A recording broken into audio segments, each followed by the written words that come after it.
Hello students, I am Vijay Padel and in today's session also we will talk about cricket.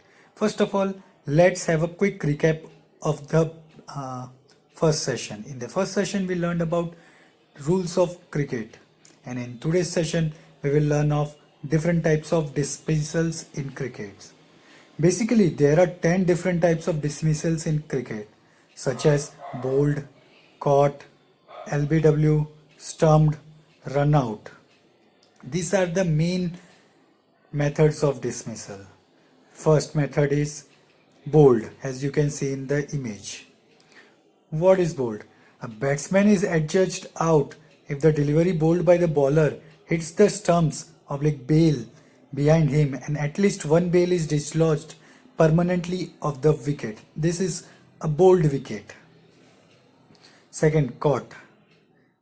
When a player catches a ball. First, caught behind. This is when a legitimate delivery by bowler hits at least one of the bat or glove of the batsman and is caught by the wicketkeeper without touching the ground. This is caught behind. Second, caught and bowled. When the bowler catches the ball after it is hit by the bat or gloves of the batsman, it is a caught and bowled dismissal. These types of catches are difficult to execute. Third, caught by fielder. The rules are similar to caught and bowled, except that the fielder taking the catch is not bowling at the time. Third, stumped.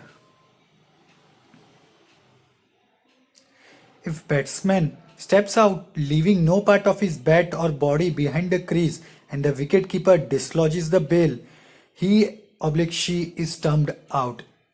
In case the wicketkeeper dislodges the bail before the ball reaches him or her, the batsman will not be given out. Fourth, leg before wicket or LBW. A batsman can be given out LBW if the ball hits his or her body or any sports equipment other than the bat or glove and the ball was assumed to hit the wicket.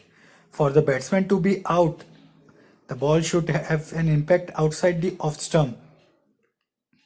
Fifth, run out. If the fielder dislodges the bails while either of the batsmen fails to make his or her ground while running between the wickets, the batsman is regarded as run out. Sixth, hit wicket. If a batsman dislodges the stumps with his body or any sports equipment while attempting to play a shot or beginning his run, he is deemed hit wicket. The batsman won't be given out if he blazed into the stump to avoid a run out. 7. Obstructing the field. If a batter consciously obstructs the play by his or her word or action, he/she may be given out under the law 37 of obstructing the field.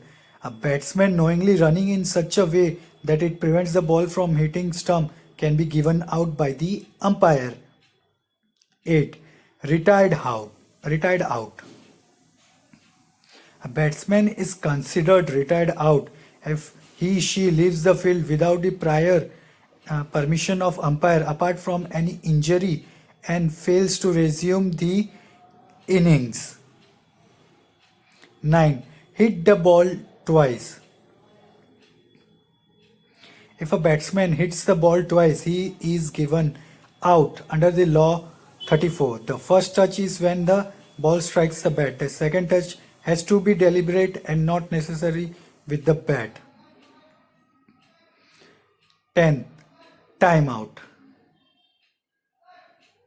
This is one of the rarest modes of dismissals in cricket. If a batsman fails to arrive at the crease within a certain time limit, he is given out by the umpire on an appeal from the opposite team. So students, this was the different types of dismissals in cricket. Hope you would have learned each and every dismissals today. So that's all for today's session. Thank you.